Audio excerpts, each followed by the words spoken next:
So like that whole World Cup has, I think, been a really massive learning curve for everyone who was involved in that, individually and as a team. I think we probably felt like we were going better than what we actually were. And when we got put sort of under the spotlight and under the pump by Harmanpreet Kaur, which was a very unique innings. She's not really played one since then. But, you know, she was just on that day.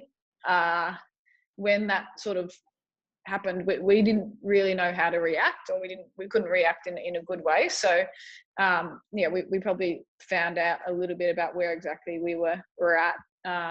And once that sort of finished that game, like in the game, we couldn't stop the momentum. We didn't know how to sort of change things up and actually sort of fight a fair bit. So that was a little bit of a wake up call, I guess. And then in the aftermath of that, obviously we copped a bit of scrutiny from outside and inside, to be honest. Like everyone was a little bit shocked, but I guess like looking back, even before that, the warning signs were probably there, and we probably hadn't sort of addressed them because we sort of felt like we were going okay. So our reliance on sort of 2 or 3 players, our unwillingness, I guess, to force the game and actually take the game on and use the skills that we had, we probably didn't quite understand until that sort of moment. So it was a bit of a wake up call in that. And then that's all the negative stuff. And to be fair, it took me a fair while to get over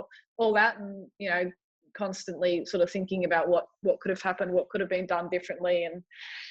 And but once, from that moment on though, like it's actually been turned into a real positive, because we got forced into change in a way. But since then we've been a completely different team, and I think as individuals we've been a lot less selfish. We've been more about the team and understanding what's required to win the game for the team. So I guess there was a lot of negatives initially, but it's actually one of those moments where, even though it wasn't fun at all at the time, it's actually probably one of the best things that happened to us, because it was a wake up call we needed to really make sure we're getting the most out of what we've got.